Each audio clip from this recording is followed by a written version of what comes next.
then, and I'm going to say some things, especially later on when we do talk about strategy. The church denominational structures, the institute, is really sometimes a problem for us. And yes, we are here to talk about how to do missions from the church. And yes, the church structures, the denominations are tools that you are amazed how the Lord used it. Remember how when we talked about the history of the Baptist church, with all its mistakes and how God used it. So never throw it away, but always be careful how you think about denomination. How do you define church? Don't let that ever be a goal. The goal is not church. Church is only the tool. And yeah. So and that's you get, and if at the end you form church, yes, because you need fellowship, you need people to help one another. It's very biblical, but it must never be the goal. You fellowship and you grow to go out. And if the Lord asks you to do things that makes your fellowship to fall apart, and it's good, and it should be good. I'm just sharing it, but that's personal, so it's not in the book. But we're talking now about the church as an agent for missions. And we're on page 58.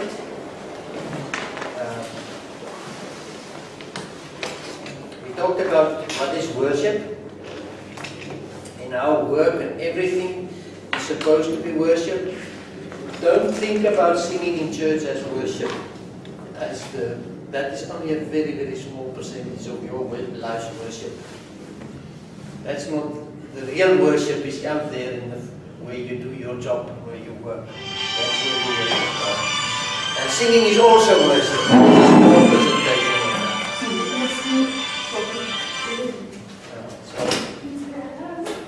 Because we're talking here about worship, we're talking about teaching as functions of the church.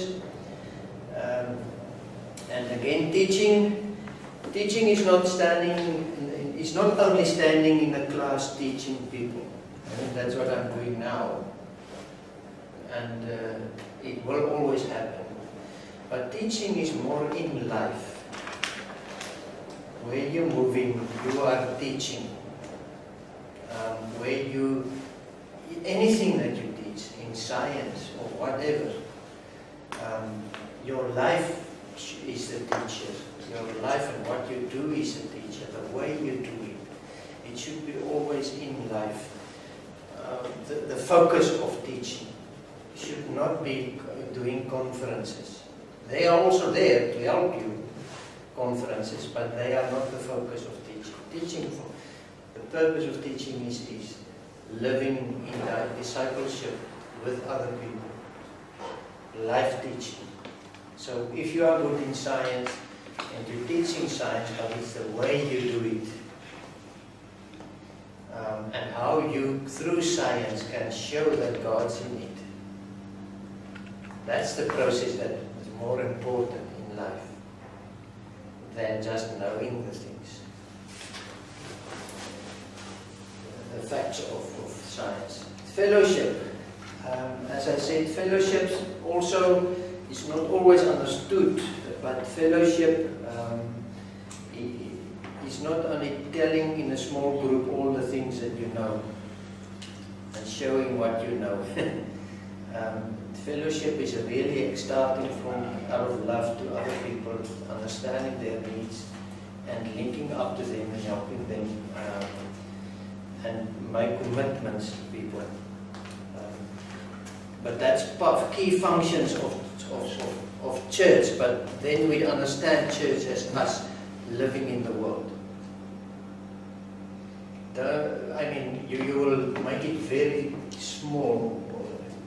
If you think about church as a Sunday service and what you do only with other members of a congregation, because that's only a small part of your life's fellowship and ministry and teaching. So ministry, think of your ministry as church, as me in the world busy with God's kingdom. In everything I do. The Spirit is the Lord is upon me because I have anointed me to preach the gospel to the poor.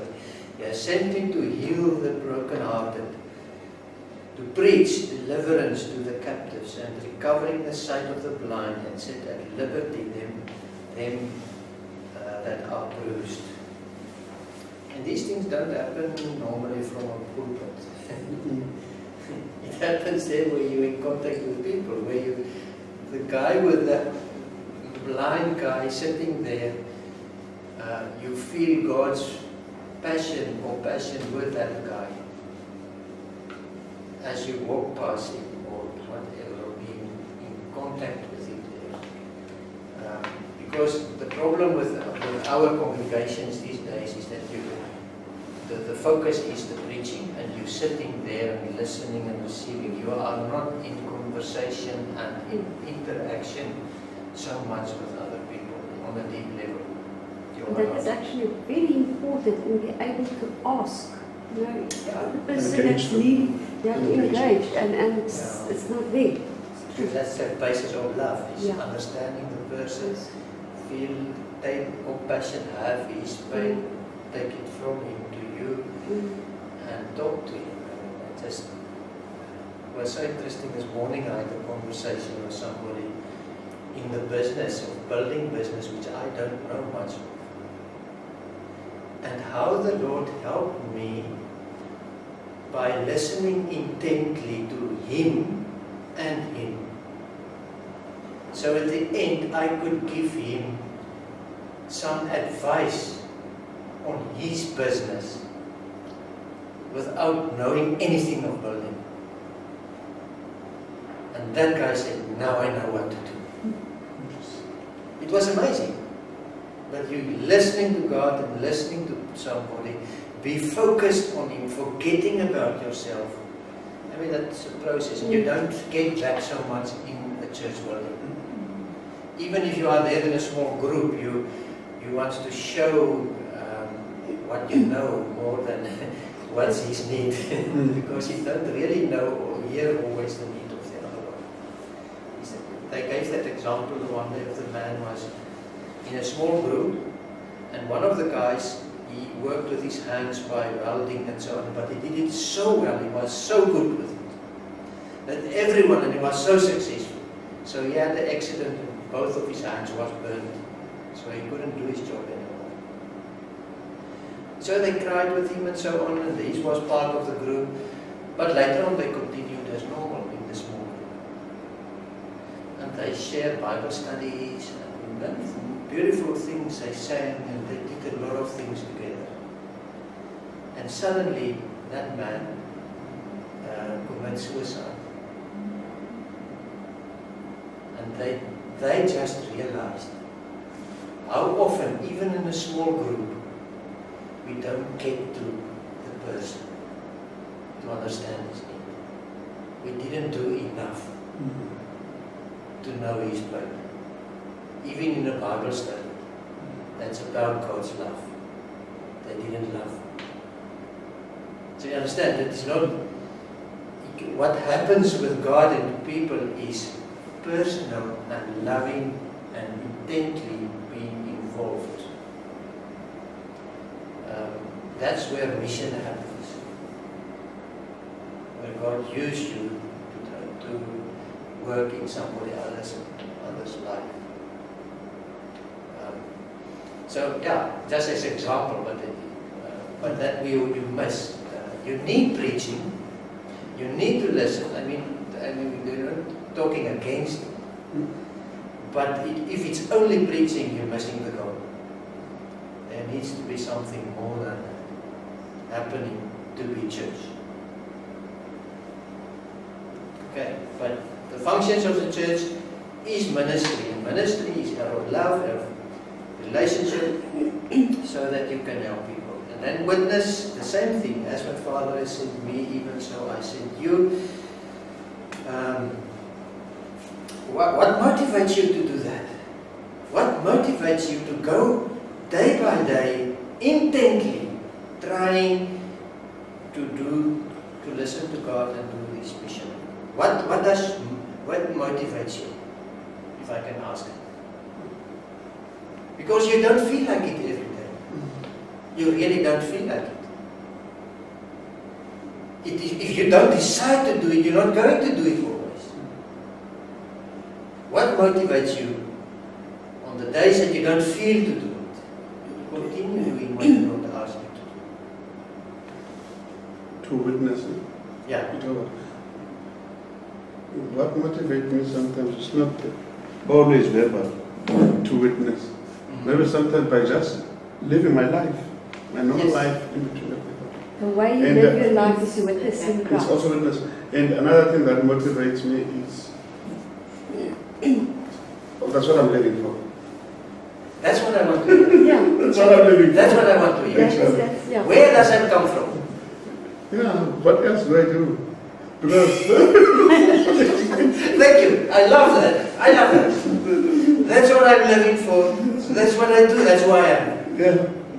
But you are not that from the beginning. What made you like that?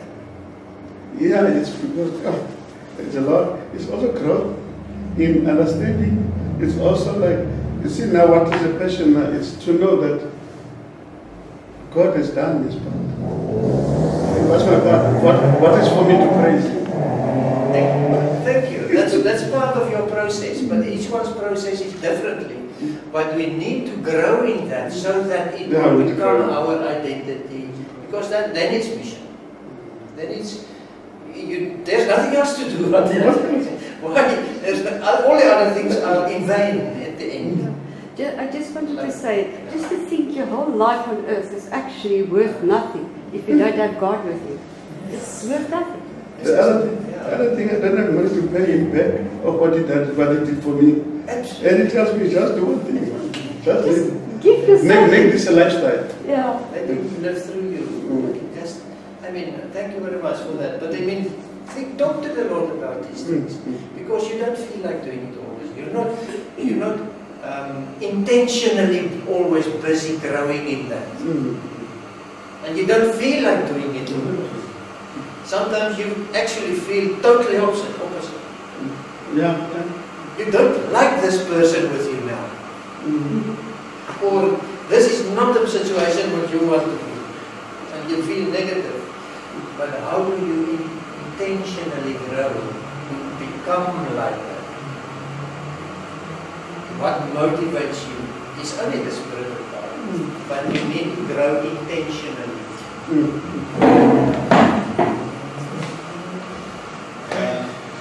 But that's witness. That's because we're not talking about the organization of the church doing, because there's no organization if you're not doing it. I'm in the church and I'm doing it. So that's from that perspective that I'm looking at this. Can I say something about what encourages me to still do something for God when I don't want to? The first thing is, when I think of myself, there were certain events in my life where God convinced me that I'm supposed to be like a signpost that says Table Mountain. The signpost Never saw Table Mountain. It's much smaller than Table Mountain itself. So I want. It's only fair that when people look at me, they don't see me, that they forget about me and start thinking about how huge our God is. And then also, when I look at certain events in my life, what God has done for me in the past, then I realize that those things that God did for me, those were only signs to show me how big He is. He's much larger than the other thing is that the people that see me, they don't know about all the things that's happened in my life before. Yeah. They don't know about that witness. And so if I do one thing wrong, they know nothing about all the things that I've experienced. And so I want to, I hope that with the amount of petrol I've received from all those great experiences I've had throughout my life, that was a sign to me how great our God is. That when people look at me, things that I do justifies things that I've experienced by letting them see, not me, but letting them see God and how great He is. So you see your position and that motivates you. You see, that's immediately different than somebody else. But that is the way I can see in your personality that you function. Yeah. And that's meaningful. It helps you to motivate yourself because you know who you are. You're only the signpost. Yeah. And you want to be a signpost. Yeah. So if you are not, it's bothering you. Yeah. And you will intentionally change to be like that. So that motivates. It's different from person to person. Sometimes people are motivated by needs of people. Yeah, yeah. Sometimes people are because of that day that you don't want even to pray. And you sit there and you tell the Lord, Lord, I don't want to talk to you now. Because you're honest with Him, so you can tell Him that. But what makes you only tell Him that? Sometimes it's just for some gets the presence of our Almighty God and just see something that reminds them of who God is, and that use that as a motivator to say, this amazing God motivates me, and now I can talk to Him and I can be honest. For me, it's to be real with God. To see, but I want to be real. That's who I want to be. I don't want to Imitate somebody else. Imitate or present another face than myself. I want to be real with God, and He created a way for me to be real. So, and I love that, and that motivates me also. And then the people. The second thing is, I cannot leave people in one situation. It's impossible. I need to do something about it. And if I, for a while, didn't do it, and didn't do it intentionally, I look back and say, Lord, I could have done better. More people could have heard if I did it better. And that also helps me motivate. Not for my salvation or anything for myself, but I could have done it better. So I want to do it better. But we need to grow in it to be witnesses. That's the functions of the church. The central purpose of the church, face the temptation of doing many good activities to the neglect of supreme calling and mission. You can do a lot of programs and things and money programs of getting money for the church, and you feel good about it, and so many things, and you can fall into those traps so easily and miss the supreme calling of mission. The principal task of the church is to communicate intelligibly and effectively divine message to the world.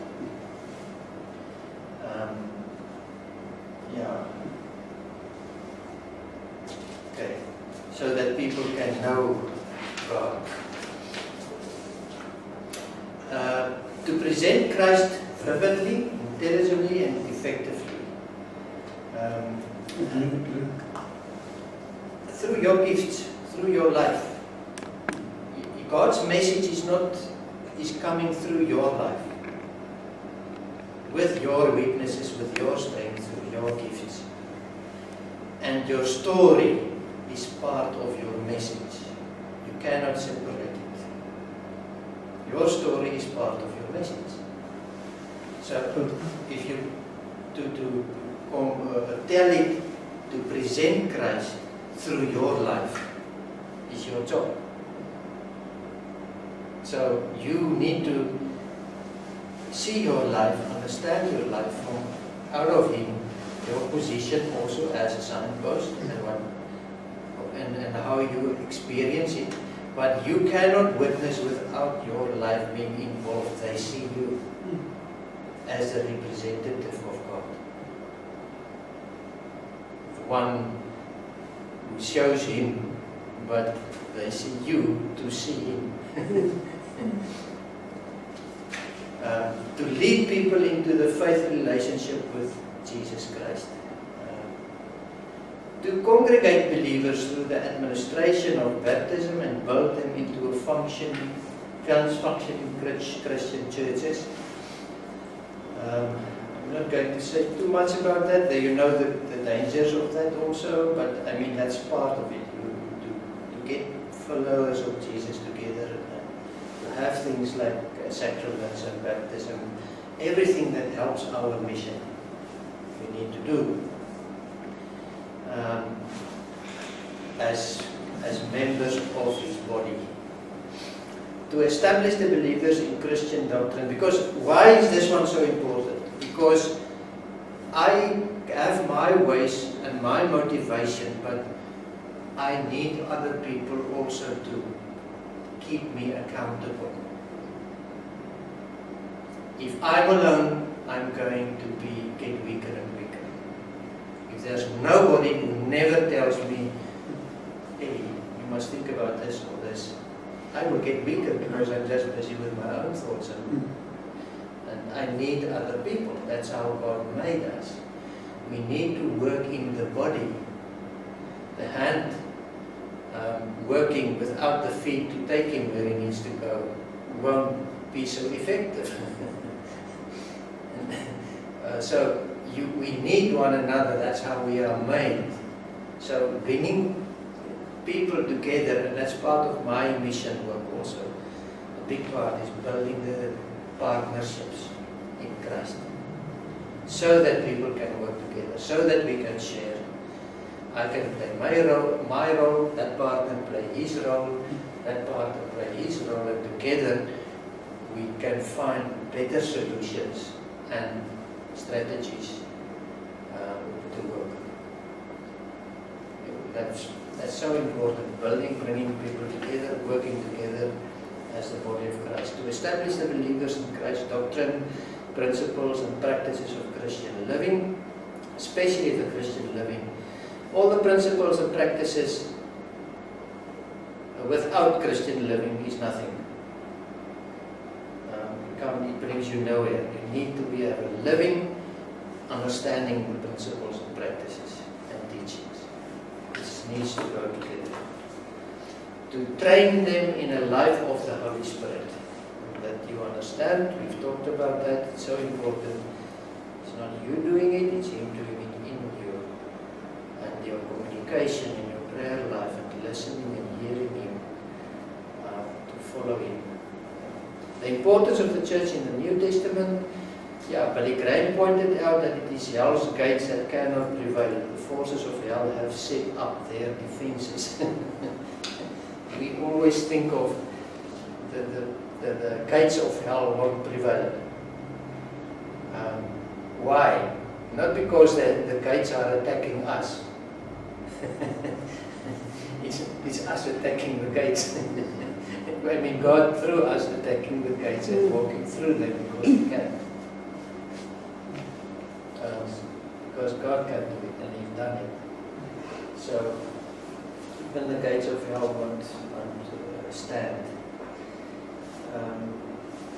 Each one finds his way as God intended, but also work together to be more effective. With whom are you working together? Who do you ask to keep you accountable? Because that's where the structures of denominations is very valuable also. If you do it right, your structures can help you to stay accountable. And we need it. Don't be the shooting stars. We're not made for that. They do a lot of harm sometimes, working on their own. We need the structures also of the organized church to just tell you sometimes, this way, not there. Yeah, there the discipline of, I love you so much, don't do that. You need to change this. This is the blind spots that you don't see. I need to tell you what it is. Please tell me. That's why we promise at baptism that we say, and becoming members of our church also, then we make the promise and say, and we ask, I submit me. So that, because I need you to help me on my faithful path of faith, I cannot do it alone. And the structures give you guidelines sometimes. But we need not to fall in tradition, but you need to find the guidelines of the structures also. It's very important. The term ecclesia is used 140 times in the New Testament. They formed, but the way they had the church that time was small little bands may reach out to the sea of lost people around them. So they formed 4 small little bands. And I mean, remember that you cannot compare the way that the believers functioned as church in the New Testament with the denominations of today. There are some things, yes, but there are so many differences that you don't think of. We just assume a lot of things. Yeah. That's how the early church functions. But it was not like that. They did not have doctrines in the beginning. They were the few guys and big structures. There were no big structures. They just functioned on what kept them together? Jesus Christ and the believing in Him. And it should be for the church today also the biggest factor of keeping them together. Jesus Christ. If it's not for Him, we are not one. That's where our oneness lies. Ephesians, you can read it over and over again. So think about, if you think about the church functioning in the New Testament, don't just accept it was like our way of doing today. There are so many differences. And ask the questions. We don't have time to do it here. But ask those questions also. Don't just accept. See how they function. Important because it's divine fellowship. The church is important because it's divine fellowship, and it should be divine fellowship. But just look at the word divine fellowship and look at its meaning. What does it mean to have divine fellowship? Just the word divine is showing. Yeah, divine fellowship. I mean, that's it's to be more than human organizations. It is a divine creation and a masterpiece of God. It's not only a human organization. And it can become a human organization. So see that danger also there. But it's not. If it becomes only a human organization, I mean, there's something wrong. It's not a masterpiece. Divine creation and the masterpiece of God. Because what we do, we have a congregation, and the same way that this congregation is functioning in this circumstances, the other one is functioning the same way in other circumstances, and we're copying the one to the other. I think we do wrong. You cannot function. God is not guiding that guys exactly the same, because the needs are different. The people are different. Their circumstances are different. And also you cannot take the structure of 100 years ago When everything was different, there was not even TV. And now you take that same structure and you function the same way here also. It's not about the structure. It's about the values and the divine fellowship and the effectiveness in their mission to the world. That's what needs to form the way we structure ourselves. The structure must never be from. The structure is always following the relationships. Quite interesting. We always change, as you said, 100 years ago, we're different. But God was then the same as He is today, and He will be forever the same. So that's the only thing that is formed that will stay the same, always the same. So the word is always the truth, because He doesn't change like we change. Because now we're forming a structure. And what happens? Oh, there's no leader for that part of who's going to be the leader. So the structure tells us how to do. It's not there's no relationship, and somebody who the Lord started using to say that's one, how is he going to serve in the Lord's kingdom? What is his gifts? How can we use him effectively? And how is the Lord working through us to put him in leadership? What can he do effectively in God's kingdom? And then say, this is the way we function, and then you put the structure behind it. And adapt the structure if it's not working, so that we can be effective. So the structure needs always the relationship with God and with people, and our mission is in front. That determines how we organize ourselves. And then we organize ourselves to serve that. If the structure starts to be in front and telling us what to do, then there's something wrong. And it's not God speaking, but the structure. So but you don't change the structure just like that. You need to understand why there's a structure and so on. So, I mean, it's not just changing it, but make sure that the structure is in a biblical relationship with God and with people, so that we can be effective. Then you follow the structure. But if it's not changing, if it's ritualistic, you change it. You change it. God is changing us, so why can't He change the structure?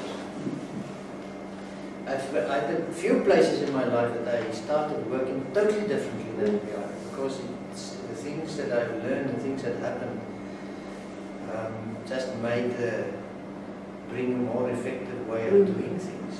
You need to be able to change it. It's a divine creation and a masterpiece of God, and it's a process. It's never fixed. The structures of the church, you cannot fix it. Say, this is the only way. Then you follow the structure. Quite interesting is the physical church warns about structure and following that, but you as the individual church of the whole gathering of God's assembly, if I can call it that way, also get renewed every now and again, as you said, as you go on. Okay, now I can't do it this way anymore, I must adapt, because I understood it like this, but now it mustn't be like this. So that's your personal structure that was also changed, and that will change till the last day of your living, because God's always busy with you. And it's just the physical and the personal spiritual structures that's actually stable. Yeah, and it's so important, because if you are a very structural congregation, then the member sits there and say, I see this need and I want to do something, but it's not my job. And immediately you don't hear the voice of the Lord, you hear the voice of the structure. And the structure is stopping his mission. Because he's not supposed to do that, that's the elder's job. Or if he does it, the elder will be angry with him, so he don't do it. Because of the structure, just give him a position above him. which we know, and we studied it in Baptist principles, should not be like that. But that happens. So there's many infiltrations to our structures that makes it unfunctional. And we need to be aware of it so that we can play a prophetical role in helping the church not to fall in these pitfalls and not to keep quiet about it. But in any case, we can talk a lot about that. I think you understand what I want to say. The permanence of the church, that's what he wants to say here is there's many enemies of the church, and things like governmental control and limitations. But the genuine Christianity has always survived in the midst of nominal Christian. So you have even sometimes churches that went from the road. But the Christians, there will always be Christians somewhere. The true Christians. True Christians, that's following and hearing the Lord and looking for His kingdom, because they're living through the Spirit of God. So, yeah, you will always, even sometimes, and it happens a lot, don't be fearful to be the minority. Because we are many times, we are the minorities. Mostly we are. And that set me under pressure sometimes. And it set us under pressure. Very much. Because you're busy competing with your eyes. Yeah. Just kind of looking, hey, that one is boom boom, and this side we are. In Africa, that's a very serious problem. It's a serious problem in Africa is a very serious problem. In our system also, but in Africa it's even worse. It's worse. Position. Position. You don't talk if that chief is looking at you. And also the structure now is becoming a structure, because now we are, especially in this process of this new faith, look at other people in Danone, for example. They decided not to go to the new faith because the structure of the uniform is not there. And you get the positions are so No strong. positions as well. I remember one pastor. Yeah. He was doing the marriage of two couples, and the couples came in, and he called them to the front, but with the wrong wife to the wrong man, as he called them, and they stood there in front, and he went through the whole ceremony, making them promise to the wrong guy, but they did it. They didn't tell him he's wrong. Because of his position. Because of his position. So at the end, they signed the book that way. It's a good one. And they left the church, one couple, before he realized that he made a mistake. So he called the guys back. He said, "Hey, call them. No, they're already gone." He said, "But what are we going to do?" He said, "No, we do nothing." If the person of God did that, that is the will of God. So up to today, they are still happily married wrongly. They accepted it. It's amazing. I mean, just to understand the power, especially in African tradition, of position. It becomes very dangerous. Very dangerous, very strong. They're still married, the two couples. They're happily married, amazingly. But with the wrong guy. they never knew they would be married to this man, but they're now married. They never knew there was one. That's a better way of spoken. But that's the power of position has to be illustrated. So the structures and the things should not have power. It's God who needs to guide us, and His Spirit, and my brothers in the congregation is supposed to help me hear God. Nothing else. And yes, we build structures to help us, as I said, to keep us accountable. Because we don't want to stay on this road. Our nature is against it. So we need as much as help as we can get to stay on the road. And we know the Lord will keep us in there, but He's using my family He's using my friends, he's using my relationships to keep me on the right road and to warn me if I'm going wrong. If I start with the little lies and the little things that's wrong, I've got friends who see it and say, hey, be careful. And if I try to defend God, they'll tell me, don't defend God. As Esau was there, he said, look out, the sin is looking. Yes, you must be good. At least somebody can tell you, look out, Look at the sins. be careful what you are doing now. Is it still for the right reasons? No, we are actually equal to each other. There's no subordinate being by another being. The only being that was on earth that was in a flesh that is above all of us was Jesus. But we are all equal. The structure of It's the human sinfulness, if I can say like that, they put in structure. So they put one above the other one. That is not actually what's biblical given to us. If you really look at the real creation, we are all equal. And yeah, if you have some gifts, the structure can put you in a position. Yes. You have a certain role to play. A role to play, yes. That's okay, but you don't have a position. That's right. I mean, that's where so many, they put their role and the position. Which you should totally... There should not be any position above others because of your role. Your role is actually a servant role. They're always a servant role. Your role is to help others, not for being seen or being important. It's all our roles in the kingdom are servant roles. I'm serving you by being a preacher. I see you as more important than me. Because if I don't see you as a member more important than me, then I will start misusing this. It's always a servant role. It's always a washing of feet. And you always need the structure to remind you, listen, that's what we see and that's what we need. And we can talk to you to help us better. And you accept their counseling because you serve them.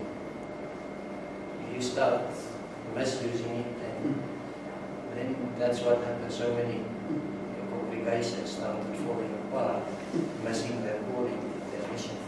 We're going too slow. We were here, God leads and we listen. We must band together with other churches also. What they mean, congregations, other groups of faithful people. Sometimes they call themselves, they have a name for themselves or whatever, but it's not the name that's important. But we need to band together with others, Christians, to reach out our city or province or our state. We need to start working together with other congregations so that we can do better influence on, for example, the government. That's a difficult part.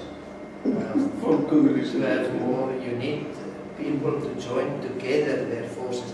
I've heard the marvelous story in Brazil where the church changed the whole politics of the country through WhatsApp. They used WhatsApp.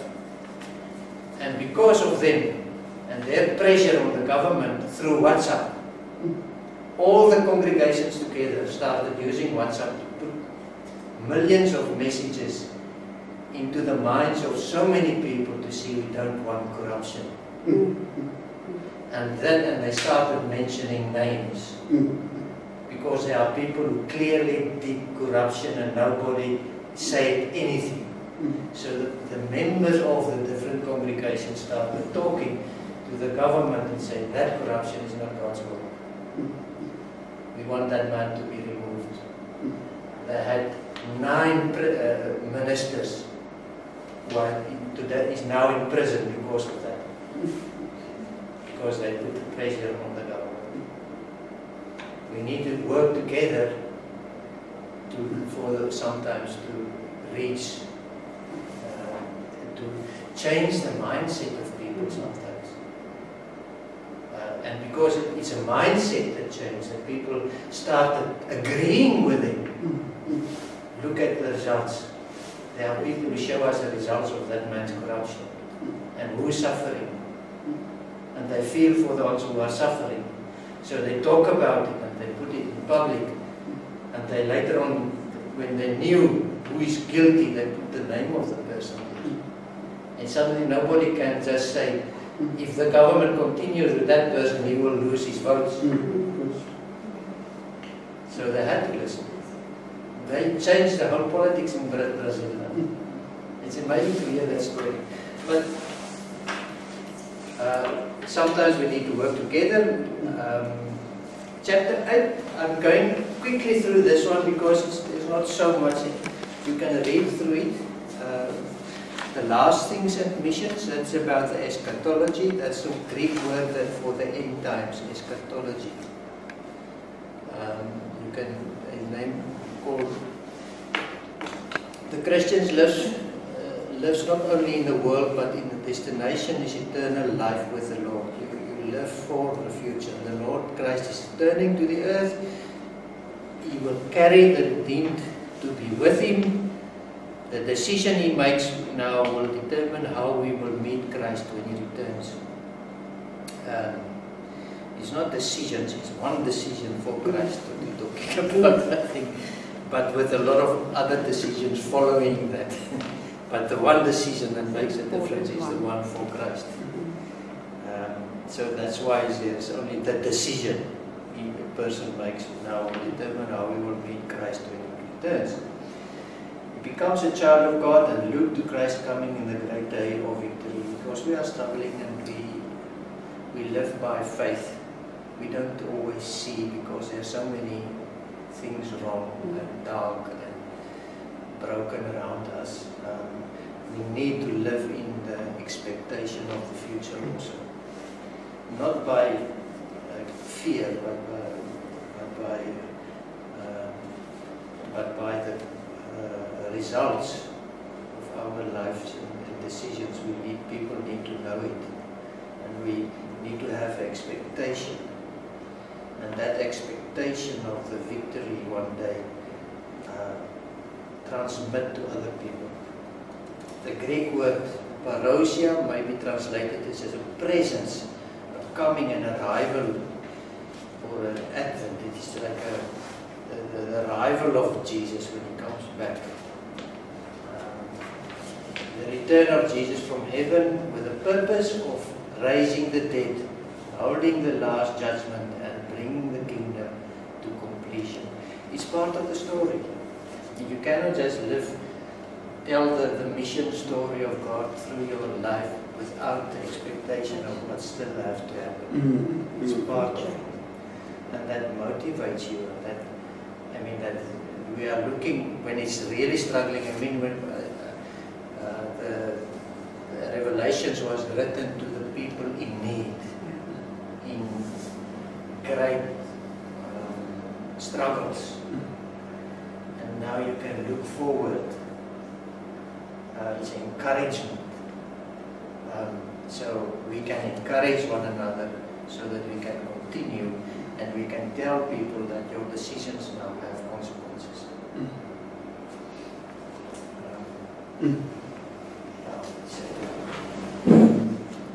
Okay, so we're looking forward to the return of Jesus.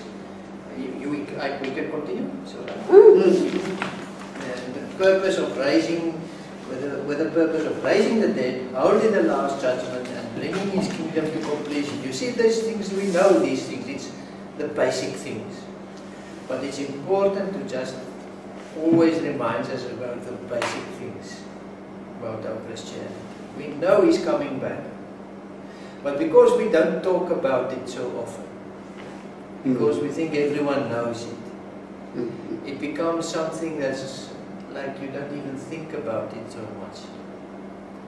And Him coming back is so a big motivator for people who struggle, that we don't get the value from the story till the end. So we need to remind us about these basic things.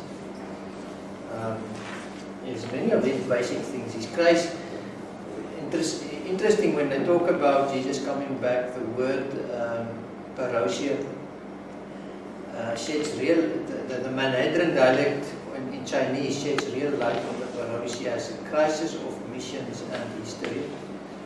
The word crisis then becomes a dangerous opportunity. That's the meaning of the word if you look at it from their perspective. A crisis is a dangerous opportunity. And I love that. If you have a crisis in your life, you don't call it a crisis, call it a dangerous opportunity. Depends on your decisions. What you choose to do can be dangerous. I just wanted to show that because it's so, I love that. Crisis in the English form of the word, it means judgment. Crisis means a decisive moment. It's a decisive, and that's true. The crises that we live through is decisive moments in our lives also. There things happen. You make decisions and change your life. The personal visible return of Christ to earth is a decisive moment in all history. It means the separation of the saved from the unsaved. There will be a separation. And we need to talk about it because we talk a lot about there's no difference between cultures and skin color and this and position and rich and poor. We are all equal and so on and so on. But God makes one distinction. The saved and the unsaved. Yes. And we need to have that. We need to hear that sometimes. There is a distinction. If you have Christ, you are saved. If you don't have, you're not saved. And as John said, the one that's coming will justify by spirit and fire, or baptized by spirit and fire. So spirit, save, fire, condemnation. Okay. Spirit and fire. Separation saved from the unsaved. It means the transformation of time into eternity. Think about eternity also. It is finalization of the direction of God set in motivation in the cross. God started the process with the cross of not even, and where the cross was the focus, it will be completed someday. And my father always tells people also, we must remember we live in the time of grace. But there's a time when grace will stop. Then people will shout, and then it will be too late. It tells us. And we need to tell people about it. Not that they do anything out of fear, but they will start asking questions out of fear, but you will lead them to understand. Don't do it about fear. If we come to Christ, we have to serve Him. But am I right? Sometimes if I think that day, it comes when one passed away. Because there's no time to repent after that. Yeah. For the person who dies, yes, there's no... I believe that you can't decide after death. Yeah, that's what I said. Because the people are waiting for a century, we don't know. But whereas now, we are busy dying. I said, it's not far. I mean, the eternal, in the last days, it's not far. It's not far. I mean, our lives, we think it's long, but it's short. It's not far. That's what I said. Just for example, not that I'm saying it's going to happen, but you can walk out The here. next step, you can trap it. And you can pass on, and your time is passed. It's true. We don't want to create fear, but we need to put the reality of it on the table. People need to know it, otherwise we don't love them if we don't tell them.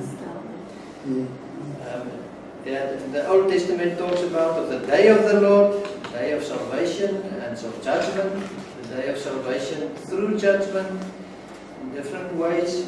God is not dead. He don't sleep. He's carrying out His purposes in history and will bring them to a climax beyond our history, beyond history. In the New Testament, the Old Testament look forward to coming of Messiah of Christ. And then the books, epistles and the Apocalypse look to the return of the glorified God, Lord. It's actually, if you read through the Bible, they say the number of verses referring to Christ's coming or return overpowers the investigator. There are so many places and so many verses talking about the eternity and about God coming again. It's amazing. And they name a lot of verses here. Return will be sudden, unexpected. Unexpected, but we also said. You will never know. And unheralded by special warnings. There won't be warnings. There are some signs, but it comes without warning at the end. Peter, for instance, describes the manner of his coming like a thief, that is suddenly, unexpected, surprisingly at night. Luke describes the surprise element as being like a snare. It's coming like a snare, like an animal who don't know what's coming and step into the snare. So because the people they think when Jesus comes, and then he will have another time of making some rounds to go and talk to people, say, catch up, wake up, call. So mission and the end, things of the end times, what does that, how does it, is by not only telling the story of the cross and the resurrection, but also the end is part of the story that we are living out to other people, and also putting the consequences of it part of our mission. Just on the fact you said now, they believe that Jesus will give them another chance in that time. Now, why must something give a lot now to him if we get another chance? Yeah, if we know he's going to give us, then they come and do what they want to now. So I don't think that's a fair. Yeah, no, definitely not. And now there's many signs of it, and many people are predicting dates. I mean, there's some of my family members who do that often. He had already 6 or 7 dates already, and all of them passed. And then they just discovered something else and they have another date. They don't learn through it. We talk about here in this chapter also that certain conditions will precede the end, but one walks in quicksand if he tries to predict the time of the second coming. Yeah. But the boy who cried wolf had one thing right. There actually is a wolf. For the unredeemed, the meeting will hold terror. And it's a bad thing. It's really, it touches our hearts to know that. It's because we don't want that. This is why we work so hard. You know, Donnie, But for the child of God, it's a joy. you know, just thinking of, we got to meet Jesus in a class like you said you went up. But just think, I always think of, yes, somebody next to me in that one is staying behind. But now he said also that he will transform us as a twinkle in the eye. So we won't actually care about the one that stayed behind. Because he's got to change us, that feeling is gone. We don't know that anymore. I like It's quite interesting. but another thing I like is that Paul who says when he was written by this second congregation he built up, they wanted to know what about those people they did. Yeah. They said they are right, they will go their rights. 2 Corinthians 15, Yeah. talking about it. If you don't know, you read it again. And then it's to judge the living and the dead. Yeah. You will, all of us will stand. But there's something of in the mission field, and when you were talking about the story of God and of people, this wonderful story, amazing story. There's something of, do you know, that because I read the Bible, I know something of the future. If you don't read the Bible, if you're not a Christian, you don't know anything about the future. So we know something of the future. Sometimes I read the Bible, I say the Bible is up to date. Yeah. It's up to date like a newspaper. It's up to date. It's even better than a newspaper. And that is the amazing thing, that I can even tell you that I'm going to heaven. Yeah. And with conviction. Need to be sure. Need to be sure. That's and that's part of the story. It's a promise that He gave you. If you give your life to So me, you are now I promised. can stand before you and I can say, well, you can kill me even if you want to. But that doesn't matter. Because I know the future. Yes. In fact, how can you give people something you don't have? It's another thing. How can I give people something I don't have? If I tell them about this, I must show myself. Sure. I must give them something I've got.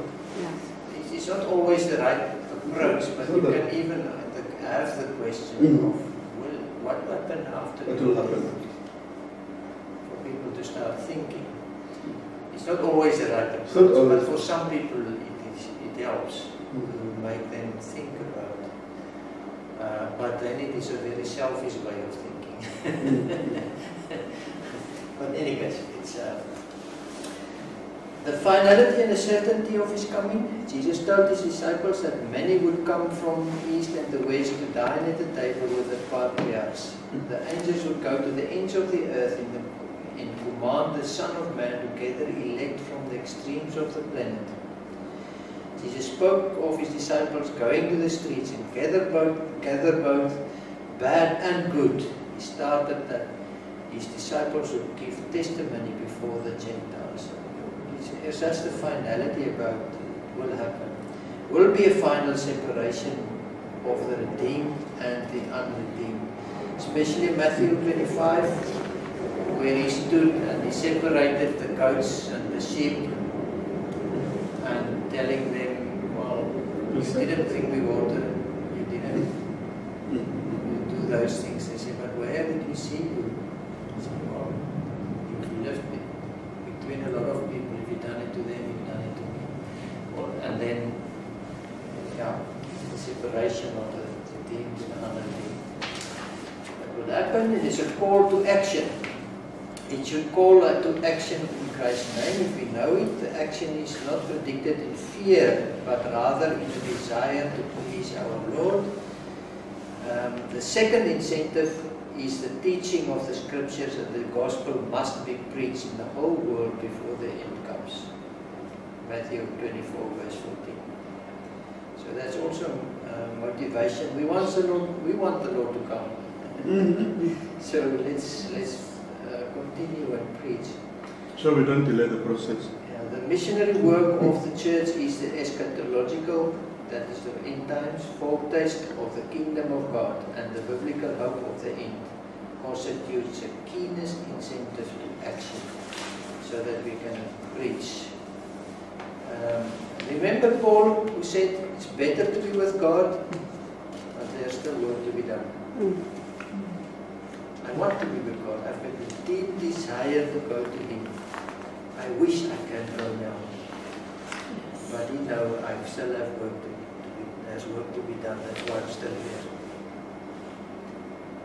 That's a big, if you think of that verse and the way Paul think about it, and put your mind around it, feel the desire that I want to be finished with all these problems of this earth. I want to be with God, to be reconnected with Him, so that this death of Christ and the whole story can be complete. And I can experience the things that I can't even think of. I want to be there. The only reason why I'm still here is I still have work to do. And what's that work? Yes, I need to provide for my family, I need to work, but that's all side issues. What's the real reason for me to be here?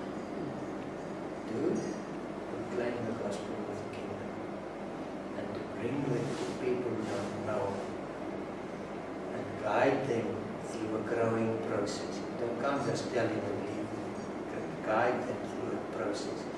I've got a job to do, that's why we are here. And I'm doing it through my, some people say secular work, but there's nothing like secular work in this world. Nothing is secular work. Be a driver is not a secular work. It's because the work is glorifying God and showing something of the kingdom. It's part of the story. So that's the reason we are here. through our jobs, through whatever we are, in our circumstances, to bring it. That's the reason why otherwise it would be better to go. That just makes me think sometimes. Missions, warning, encouragement. You warn people, you encourage people, you are the proof where God's will are lived. Just conclude this. This one continues in the next one with also the last things and mission. But true. Let's see if we can finish this one also. It will be good if we can finish this one also. The Viktor Frankl, the Australian psychiatrist, found Very himself... good book. Huh? Sorry to interrupt. I read that book. Okay. A very, very excellent book. Yes, it's a terrible struggle for survival Yeah. in one of Hitler's death camps. Yes. He could win the battle only by finding the meaning, the purpose and the goal of his life.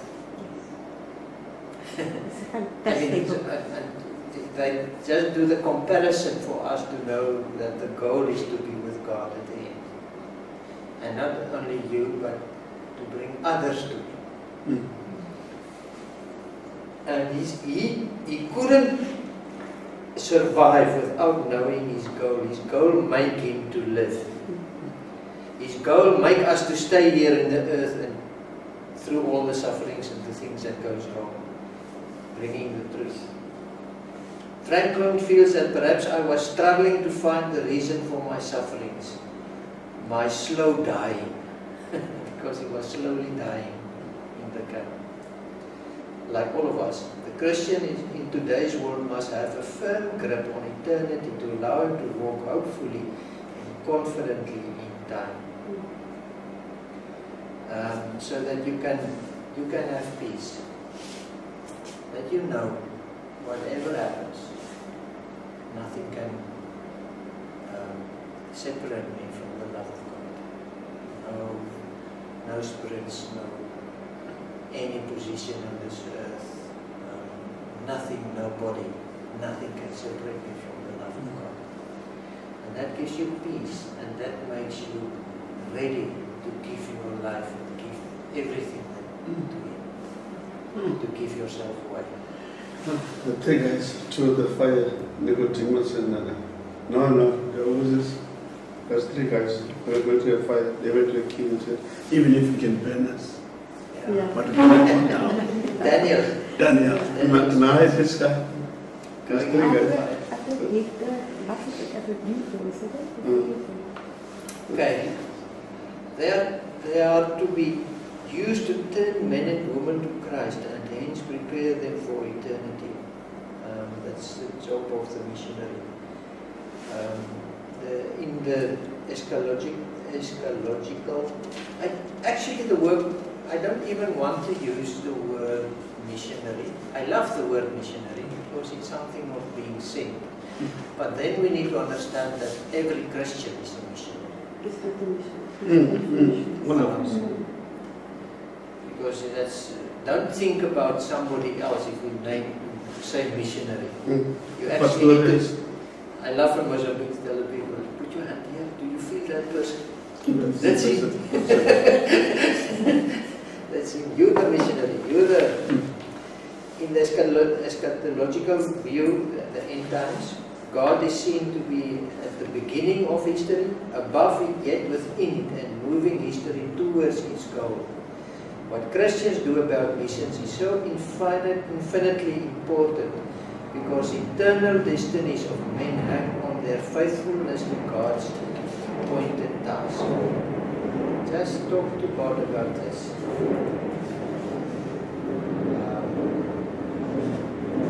The immense greatness of your purpose in life and doing it. How important this is, and how important, and therefore how important you are in God's kingdom. Even if you resign, showing God, He needs to be there, and you need to show Him. He said, you are so important in His kingdom. And an engine needs all its parts to function well. So we need to be in the body doing our part, even if it's a small part. We need to do it faithfully with all our hearts, all our minds, all our soul, all our strength. Man is saved or is lost. He is to be with God or be separated from God in John 3:16. There's a heaven and there's a hell. And there's a call to rescue. Hell is a fulfillment of selfishness. Hell is a logical consequence of sin and rebellion against a holy God, multiplied by infinity, forever. I don't want to be there. Hell, according to the scriptures, is a place of suffering. Going to hell are clearly described in Revelation 21 verse 8. The word most correctly translated hell is Gehenna, the Greek word Gehenna. Truth about hell is the endlessness of future punishment for your sin. You're going to hell because of your own decisions and your own sin. You're going to heaven out of grace. Okay. The everlasting nature of hell appears clearly in the parable of Lazarus and the rich man in Luke 16.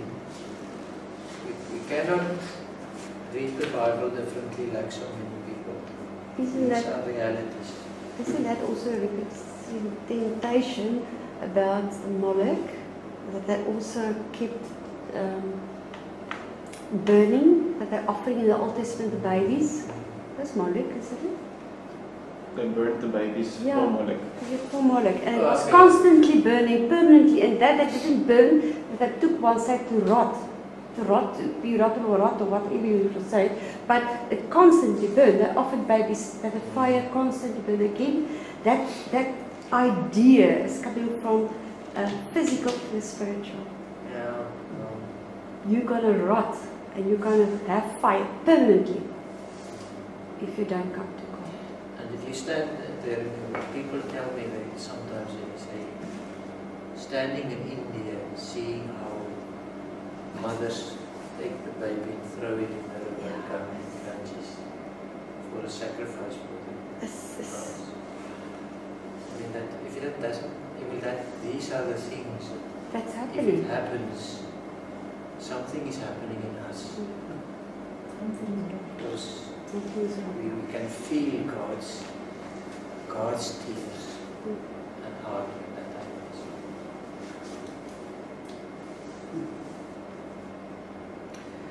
Yeah, the Hebrew words for heavens, heavenly thing, means heaven, heaved up things. Appears fairly frequent in the Old Testament, generally means which is beyond the earth, or place of God's dwelling in the Psalms.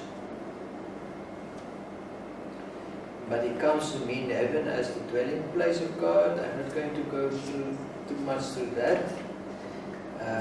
Peter states that the present world as we know it, including heavens and earth, will be dissolved for the creation, for a new heaven and earth. 2 Peter 3 verse 5, 7 and 13. That's what you said, it's a new earth and a new heaven. The certainty of the nature of heaven, that's on page 76. Heaven is a place of God's presence. It means freedom from sin, injustice and suffering. John describes heaven as a tabernacle, a city a city and a garden. 3 ways that John speaks about heaven. Tabernacle, the city of a garden. The tabernacle means the place where man perfectly and continually meets God, because you know with the holiest is in the tabernacle. That's a place where they have contact with God. So it means, that's why it means a tabernacle, but he also calls it a city, because God is the builder and the ruler is God. The builder and ruler is God. He builds it and he rules there. It's his place. And there would be would they, no more would they fear the desert of sin, but would be safe within the beautiful walls of the city, where the gates are pearls and the gatekeeper is God.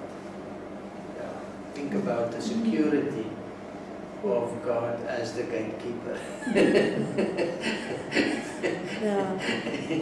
Nothing will get in. Yeah. Don't belong there. Yeah, but Garden of Eden was the cherubs. Yeah. That was the garden after they were chucked out.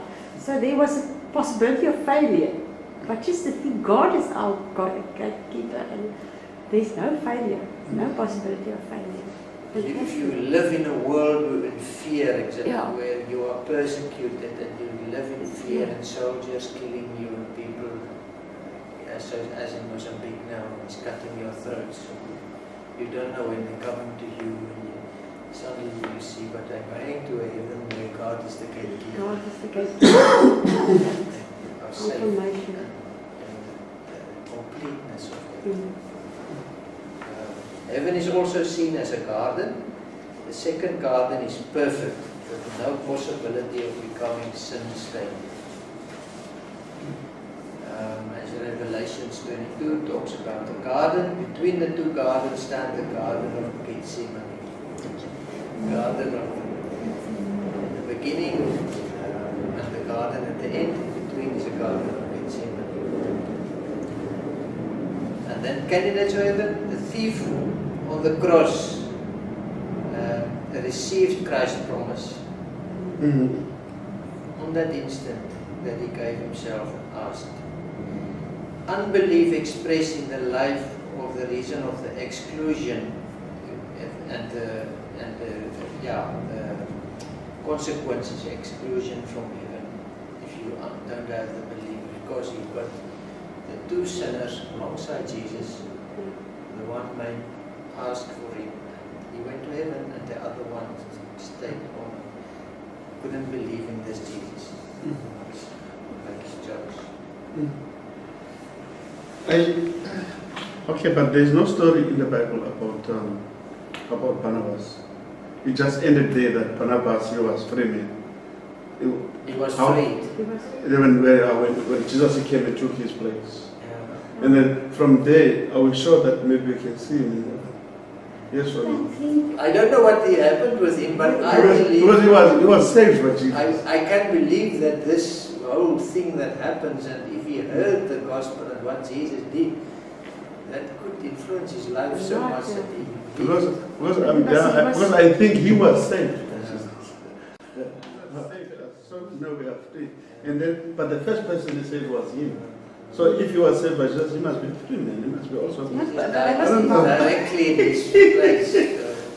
But he needed to make a decision himself also. He needed to believe. I mean, so. But he saved him, not to the end. Yeah, he He saved saved him, not to the end. Physical Okay, body, now. not the spiritual. The other one was spiritual. Yeah, Okay. the one But was we hope spiritual. that will influence him also to receive the eternal life. Yeah, but in the end, each person has free will. He could have hardened his heart and decided to remain the way he was. The Bible describes him as a murderer, so it doesn't say he changed his mind on being murderers. And keeping the mind of a murderer doesn't count on your behalf with regards to whether you're going to have a decision in favor of Christ. People that try that ignore their own sin, don't eventually come to God. It's only when they start focusing on the need for hope.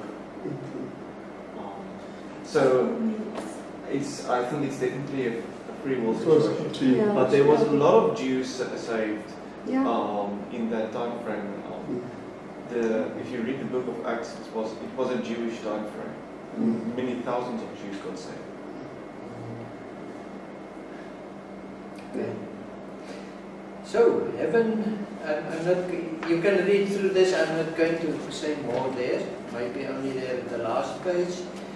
To share with troubled and suffering world, both his neighbors and beyond the message that this imperfect world is not the end of the story. Those unsolved, knotty problems and of the suffering of the just, the misfortune of the innocent, the prosperity of the wicked, and the senseless destruction of the noblest of human efforts, all call forever. And therefore the Christian's desire for sharing the good news about eternity. And then the 10th chapter now, we start now with strategy. And yes, I don't know. It seems like he's not the same writer of the book.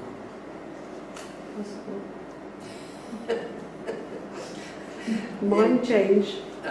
It's a mind change. It's as if there's a mind change here when it comes to strategy. So if I sound a bit critical, you're welcome to I be. just want to be myself. You're welcome to be. Because all the beautiful things needs to be applied now. Otherwise, why did we do it in our strategy? I mean, we cannot now suddenly just function out of denomination. And I think that's a big thing that happens years suddenly. Be mindful of that. I'm not, but we need to go through this and we need to understand, because the test will be about the work in the book. But let us not be uncritical. I don't say I'm correct. I really don't say it.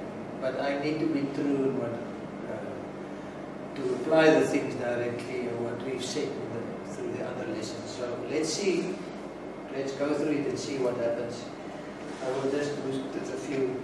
Can't we say it is more academical writing that, and you've got actually you will see practical experience? A number of factors call for the development of a strategy or a plan of attack. Now, firstly, let us say, if you don't have a plan, what will happen? You will reach nothing. If we don't have a plan, we will reach nothing.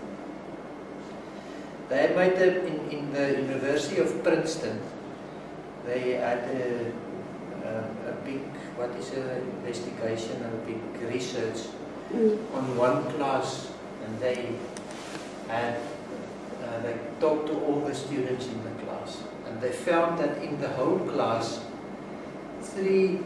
there's three persons in the class who had the idea what they want to do with their lives, where they want to go with their lives.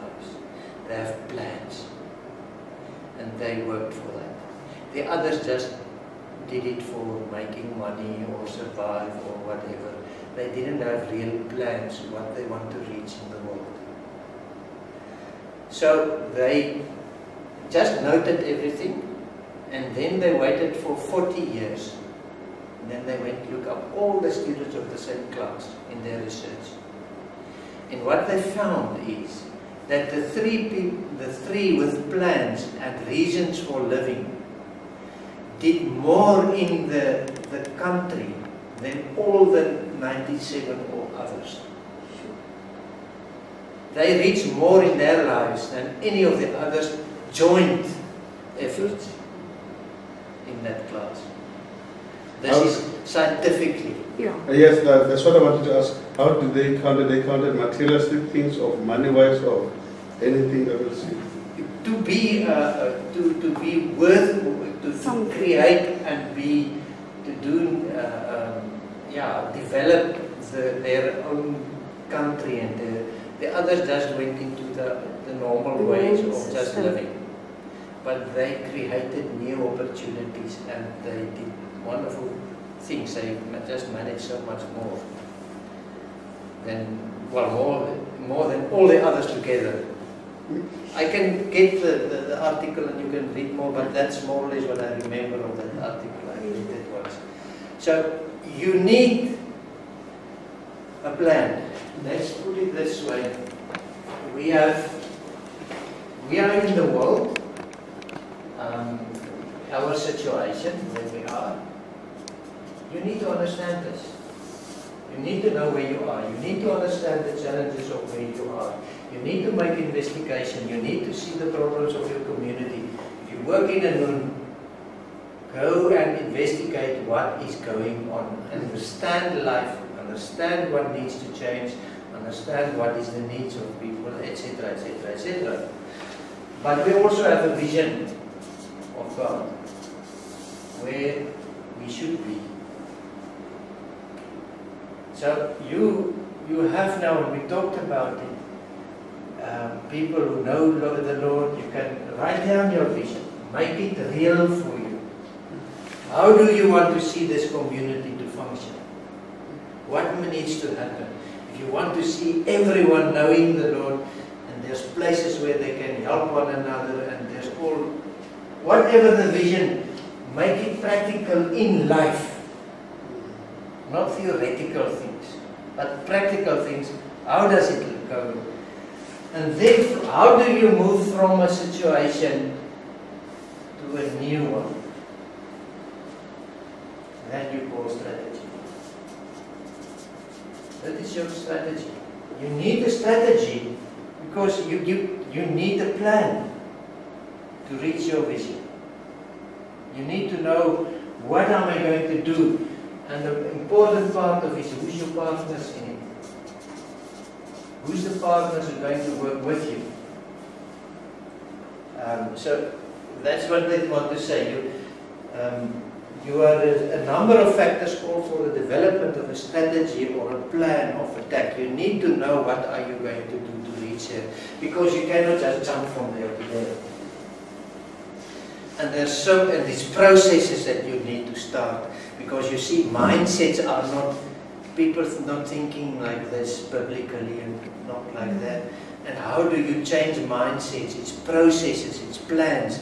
Who will you involve in that plans, and how will you start living a new way of thinking so that people can be convinced?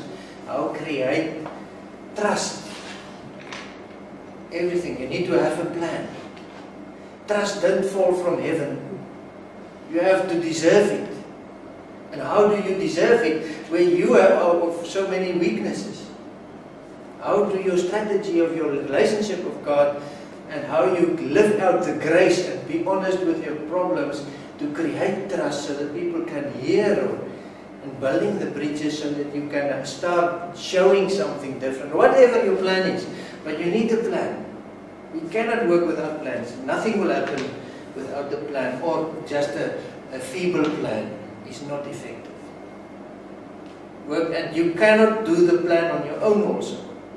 Get your partners in. See who's going to work with you. Who's really involved. You can see the people of God, and the Lord will guide you to people that will really be involved. And it's not always the people that you will choose.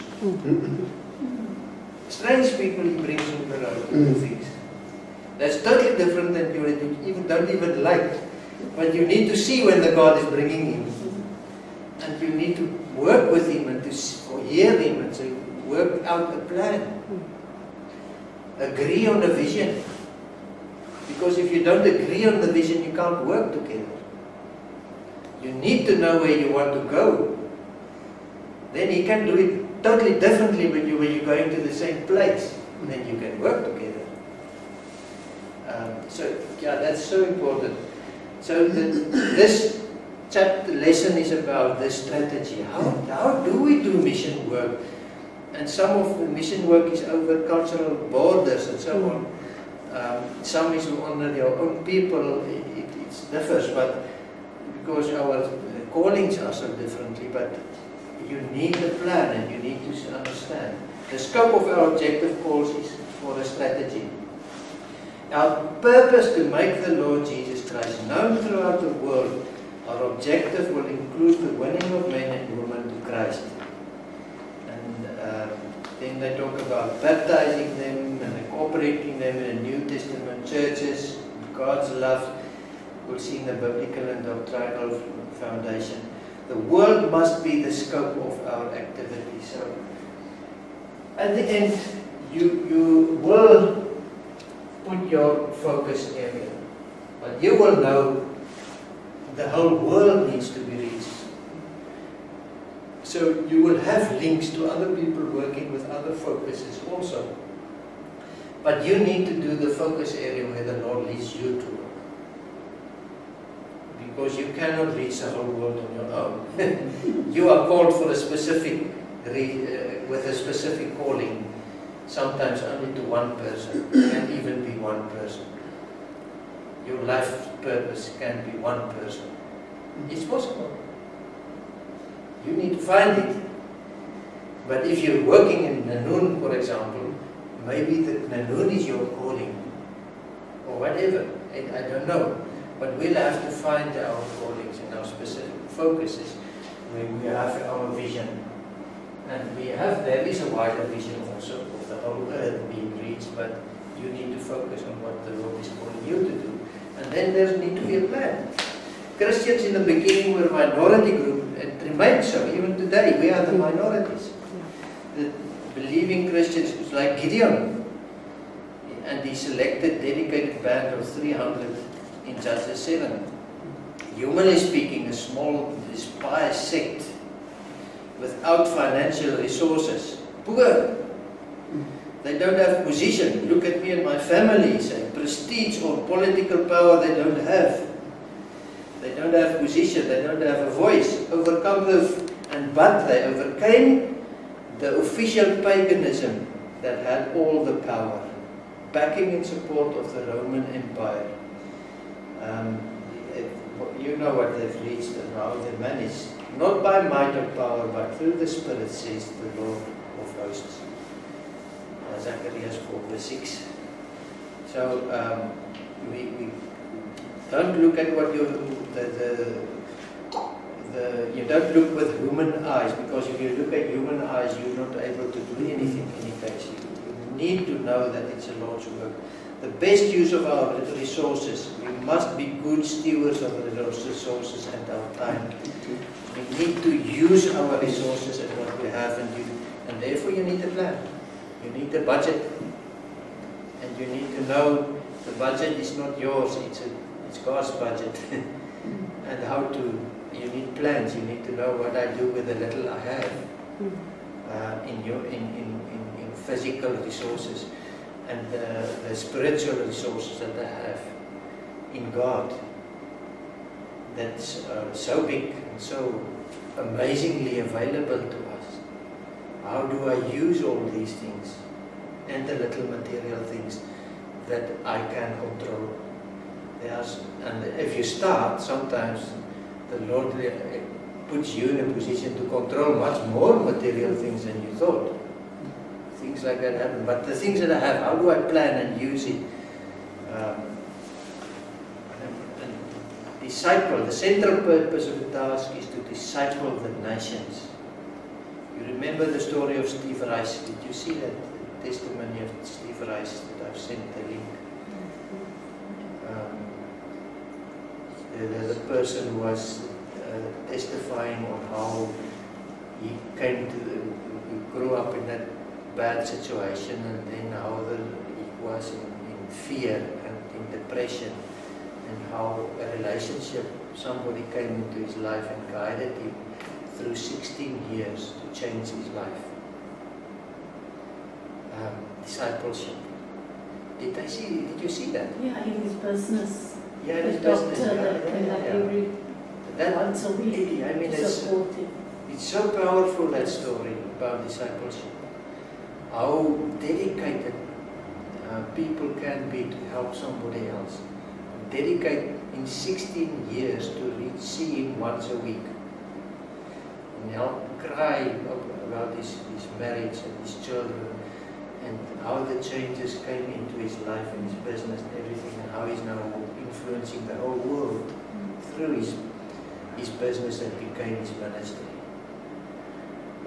Amazingly story, but the power of discipleship and how the Lord worked through those relationships, and that's why it's so important that He put the word here, disciple the nations.